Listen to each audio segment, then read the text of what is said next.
Hello everyone, मैं राजू एक बार फिर से स्वागत करता हूं आप सभी का हमारे यूट्यूब चैनल एजुकेशन पर्पस में। आज के इस वीडियो में हम लोग जानेंगे दोस्तों स्वदेशी मूवमेंट से संबंधित प्रश्न के बारे में। जी हां, जैसा कि आपको स्क्रीन पे दिख ही रहा होगा, यहाँ लिखा हुआ है प्रश्न में स्वदेशी आंदोलन का वर्णन करें। तो इसमें हम लोग जानेंगे कि स्वदेशी आंदोलन थी क्या, क्यों किया गया और जो है इसके प्रभाव क्या हुए। ठीक है, इससे क्या असर पड़ा यहाँ के भारत देश के लोगों के ऊपर और बाहरी देश से जो हमारे यहाँ सरकार जो है, सरकारें जो चल रही थी अंग्रेजों की, उसके ऊपर जो है किस प्रकार से यहाँ पे प्रभाव पड़ा उसके बारे में समझेंगे। ठीक है, तो यहाँ पे थोड़ी सी इसकी भूमिका दी हुई है दोस्तों, जिसको आप समझेंगे। भूमिका कैसे है, यहाँ पे क्या लिखा हुआ है उसको हम देखते हैं। ठीक है, यहाँ से लेकर यहाँ तक लिखा क्या हुआ वो समझें। लिखा हुआ है क्या, बंग भंग आंदोलन के दौरान। ठीक है, स्वदेशी टर्म को समझिए दोस्तों। स्वदेशी मतलब अपना देश का। ठीक है, स्वदेशी टर्म को पहले थोड़ा सा समझ लेते हैं। इसका मतलब ही होता है अपना देश का। तो यहाँ पे क्या किया जाएगा, अब कहने का मतलब है अंग्रेजों के या बाहरी देशों से जो चीज़ें आती हैं उनका बहिष्कार किया जाएगा। और यही था स्वदेशी आंदोलन में क्या क्या चीज़ें हुई थी उसको समझेंगे। कि बंग भंग आंदोलन जो हुआ था, यानी बंगाल का विभाजन जो हुआ था, उसी के विरोध में ये आंदोलन किया जा रहा था, उसको खत्म करने के लिए। ठीक है, तो इसमें तीन शक्तियाँ या तीन प्रकार की प्रवृत्तियाँ यहाँ दिखी जा रही थी राजनीतिक तरीके से। उनमें से सबसे पहला जो वर्ग था वो क्या कर रहा था, एक प्रकार से उदार और नरम विचार वाले, जो सरकार को क्या करते थे, आवेदन देते थे या अपील देने में विश्वास रखते थे, वे थे। दूसरा वर्ग में कौन व्यक्ति आते थे, दूसरा वर्ग में वे थे जो आत्मशक्ति के द्वारा अपने बल पर, अपनी शक्ति के बल पर क्या करते थे, स्वदेशी की भावना का विकास करना चाहते थे। और जो है बहिष्कार की नीति का सहारा लेकर, बहिष्कार मतलब कि बाइकॉट, ठीक है, बाइकॉट का सहारा लेकर क्या करते थे, ये अंग्रेजी व्यवस्था को, अंग्रेजी अर्थव्यवस्था को, अंग्रेजी शासन को क्या करना चाहते थे, निम्न मतलब कि नीचे कर देना चाहते थे। और तीसरे जो इसके अंदर जो प्रवृत्तियां देखने को मिली वे थे ताकत के बल पर। इनका कहना था कि ताकत यानी कि अपनी ताकत के बल पर अंग्रेजों ने अपने राज्य की स्थापना यहाँ पर की है, तो हम भी ताकत और शक्ति, इनके जो बल हैं उनको हटाएंगे, मतलब अपने भी तरीके से, और फिर क्या करेंगे, अपने स्वराज्य की स्थापना करेंगे, खुद के राज्य की स्थापना करेंगे। ठीक है, तो जब ये सारी चीज़ें हो रही थी, जो नरमपंथी थे ऊपर के ओर, नरमपंथी मतलब जो सीधा साधा होते हैं, अच्छे विचार वाले होते हैं, तो वे जो है इनका सपोर्ट नहीं देते हैं। कहने का मतलब ये इनसे क्या थे, असंतुष्ट थे, वे खुश नहीं थे। ठीक है, अब यहाँ पे आगे देखिए दोस्तों क्या लिखा हुआ है कि बंग भंग योजना के साथ जो है बंगाल में, यहाँ पे बहिष्कार किस किस चीज़ का होगा उसको आप लिखेंगे। यहाँ पे आप पॉइंट भी बना सकते हैं, बहिष्कार। ठीक है, तो क्या बहिष्कार हुआ, बंगाल में स्वदेशी और स्वराज्य की जो भावना थी उसको जो है बढ़ चढ़ रही थी। अपना देश, अपना राज्य, ये सब की जो भावना थी वो बहुत ज़्यादा बढ़ चढ़ रही थी, जिसके कारण लॉर्ड कर्जन के काल में ही क्या हुआ था, बंगाल का विभाजन हुआ था 1905 में। ठीक है, 1905 में, क्लियर।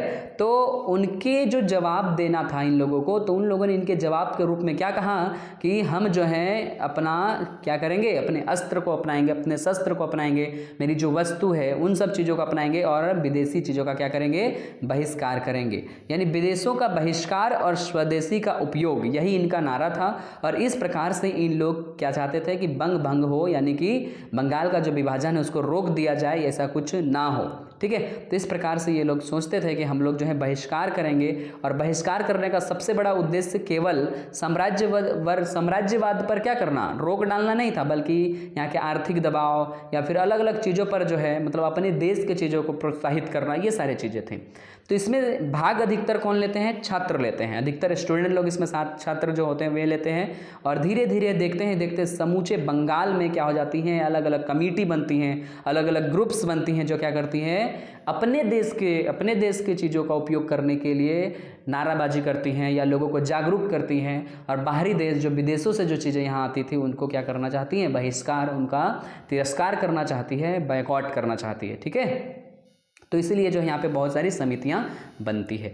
अब इसके पीछे का जो प्रारूप तैयार हुआ, क्या क्या चीज़ें हुई, यहाँ के लोग क्या क्या किए, वे भी यहाँ पे एकदम डिटेल में लिखा हुआ है। ये गेस्ट पेपर से लिया गया है। ठीक है, तो डिटेल में लिखा हुआ है, डिटेल में भी आप समझ सकते हैं। क्या है कि यहाँ जो अलग अलग सभाएं बनी, अभी मैंने कहा क्या, बंगाल में अलग अलग समितियाँ बनी, तो वे लोग क्या कर रहे थे, बहिष्कार कर रहे थे। किसका बहिष्कार कर रहे थे, अंग्रेजी की जो नीतियाँ थी, अंग्रेजों के द्वारा जो स्कूल बनवाए गए थे, अंग्रेजों के द्वारा जो एक प्रकार से सुविधाएं दिए गए थे, मतलब हर एक सुविधाओं का जो ये लोग बहिष्कार करते हैं, जिनमें क्या है, जिनमें जैसे विदेशी जूते, कागज़, दवाइयाँ, चीनी, सिगरेट, मतलब विदेश के जो भी चीज़ें थे, यहाँ तक कि नमक तक को भी ये लोग छूने से इनकार कर देते हैं।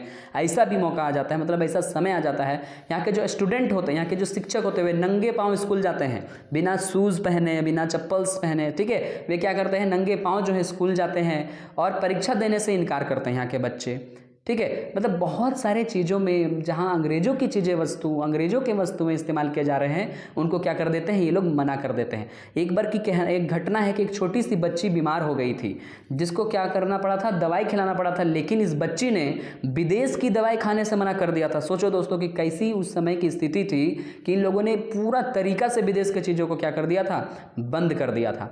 तो जब ये सब सारी चीज़ें होने लगी तो इसका परिणाम क्या निकलेगा, विदेशी माल जो बेचने वाली जो दुकान थी, वे सब सारी चीज़ें धरना देने लगे, विदेश की चीज़ों का एक प्रकार से आगमन जो है और निर्गमन जो है वो ख़त्म हो गया, रुक सा गया।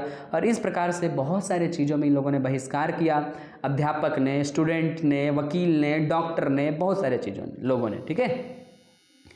तो यहाँ पे एक चीज़ और ध्यान दीजिएगा आप कि 7 अगस्त 1905, ठीक है, 7 अगस्त 1905, ठीक है, इसको भी आप देख लीजिएगा विकिपीडिया में दोस्तों, ठीक है।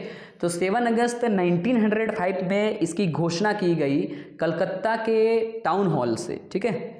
नई शक्ति जो है बनी तो उसने घोषणा की कलकत्ता के टाउन हॉल से 1905 में कि हम क्या करेंगे, विदेश के वस्त्रों का बॉयकॉट करेंगे, विदेश के चीज़ों का बॉयकॉट करेंगे। और इस प्रकार से यहाँ बहुत सारे चीज़ों के ऊपर इनका प्रभाव देखने को हमें क्या करता है, मिलता है, ठीक है। बहुत सारे लोग जो है किस प्रकार से यहाँ देखो यहाँ पे क्या है, बहुत सारे लोगों का नाम है, अलग अलग जगह पर विदेशी वस्तुओं का बहिष्कार किया जाता है, विदेशी वस्तुओं को जला दिया जाता है, केमिकली या फिर मेडिकल चीज़ों से का इस्तेमाल करना बंद कर दिया जाता है। अर्थव्यवस्था में क्या पड़ जाता है, इसका प्रभाव पड़ जाता है, ठीक है, अर्थव्यवस्था कमज़ोर होने लगती है। तो बहुत सारी चीज़ें यहाँ जो आप लिख सकते हैं, ठीक है। अब जो है कि स्वदेशी आंदोलन के समय अगर देखा जाए तो सामाजिक तरीके से भी बदलाव किए जा रहे थे। तो यहाँ आप लिख सकते हैं कि स्वदेशी आंदोलन में सामाजिक बदलाव, तो सामाजिक उत्थान के लिए जहाँ जहाँ जिस समाज को डुबोया जा रहा था, जिस समाज को कमज़ोर बनाया जा रहा था, उसी समाज को ये लोग क्या करते हैं, मजबूती प्रदान करने का कोशिश करते हैं। जैसे छुआछूत, दहेज प्रथा, बाल विवाह, शराबखोरी, ये सब सारी चीज़ों को ख़त्म करने की कोशिश करते हैं।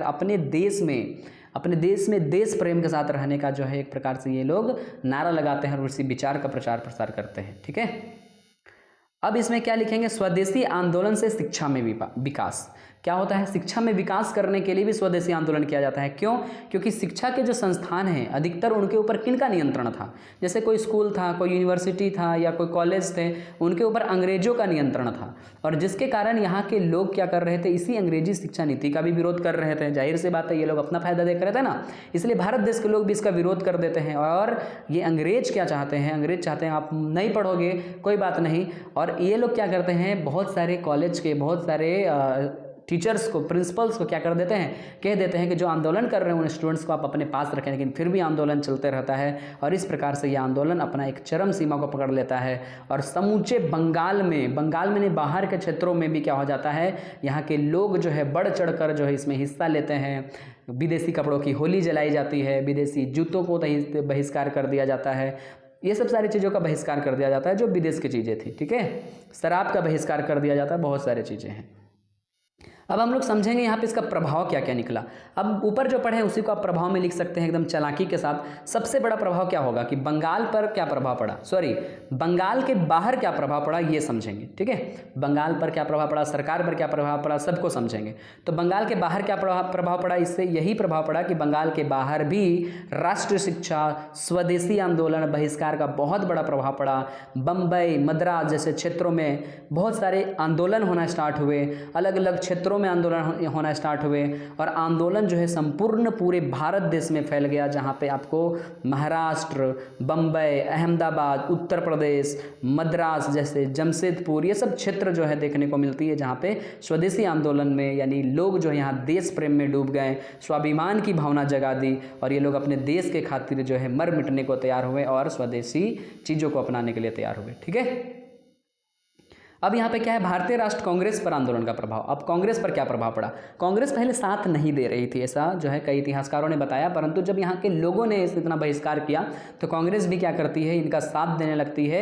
और कांग्रेस जो है अलग अलग ये चीज़ों में बढ़ जाती है, जिसमें क्या चाहती हैं, कुछ जो है लोग जानने लगते हैं या चाहने लगते हैं कि हमें भी क्या करनी चाहिए, बॉयकॉट करनी चाहिए ये विदेशी वस्त्रों का, और ये भी वैसा ही कुछ करती हैं। ठीक है, अगला है आंदोलन और सरकारी प्रतिक्रिया। आंदोलन होने से सरकार क्या चुप बैठेगी? बिल्कुल नहीं बैठेगी। ठीक है, तो सरकार क्या करेगी आंदोलन होने से?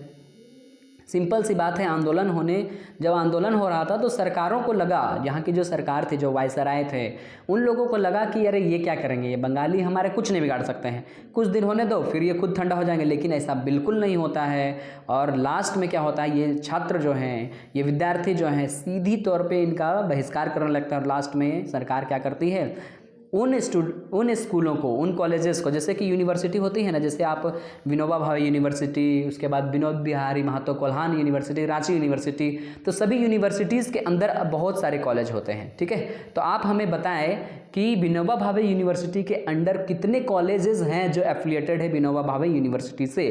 ठीक है, तो इसका कमेंट बॉक्स में जवाब दें। उसी तरीक़ा से विनोद बिहारी महतो कोल्हान यूनिवर्सिटी जो है उसके अंडर में कितने कॉलेजेस एफिलिएटेड हैं। ठीक है, उसके बाद रांची यूनिवर्सिटी, जो बच्चे जिस यूनिवर्सिटीज़ के अंडर आते हैं वे अपने कॉलेजेस की संख्या बताएं। ठीक है, तो इनके अंदर जो कॉलेजेस थे, तो अंग्रेजों का कहना था कि कॉलेज को जो हम सहायता दे रहे हैं, इन यूनिवर्सिटी को जो सहायता दे रहे हैं, वो सहायता बिल्कुल नहीं देंगे। कब नहीं देंगे? यदि आपके स्टूडेंट्स हमारा आंदोलन करेंगे।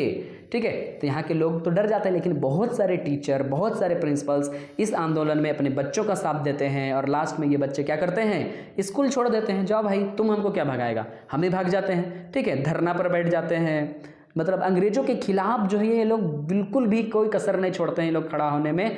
और इस प्रकार से ये लोग साथ चाहते हैं कि हम आतंक मचा देंगे, लेकिन हमें अपना राज्य जैसे भी चाहिए, लेकिन चाहिए। ठीक है, तो इस प्रकार से यहाँ बहुत सारे बहिष्कार किए जाते हैं, बहुत सारे लोगों को बंदी बना लिया जाता है, राजद्रोह के रूप में देखा जाता है। बहुत सारे लोगों को स्वदेशी की भावना में कुचलना नहीं चाहिए, ऐसे समझाया जाता है। बहुत सारी गुप्त समितियाँ बनने लगती हैं। गुप्त समितियाँ मतलब जो किसी सरकार को पता ना चलती हो, ग्रुप्स बनना चालू होते हैं, और जिनका सबसे बड़ा उद्देश्य था कि इस दमन चक्र से, ये जो हमारा अंग्रेज है, अंग्रेज के जो चक्र हैं, इस विषैले चक्र से हमें बचना है और हमें जो है अच्छे तरीके से अपने कार्य को करना है। ठीक है, अब सरकार जो है इन आंदोलन को दबाने का भी काम करेगी। ठीक है, दबाने के साथ साथ जो है, दबाने में ये सफल रही तो क्या करती है, ये मुस्लिम और हिंदुओं के बीच में बहुत सारे सांप्रदायिक भावना को लाती है, जिसके कारण जो है वो कहती है कि हम सुधार लाना चाहते हैं, परंतु ऐसा कुछ नहीं होता है।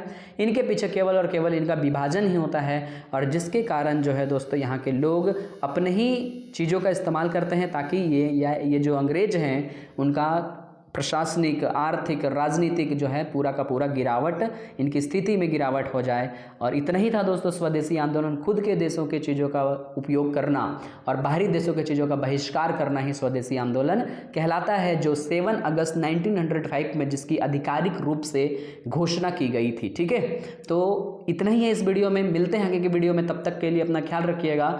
Good bye, thank you so much.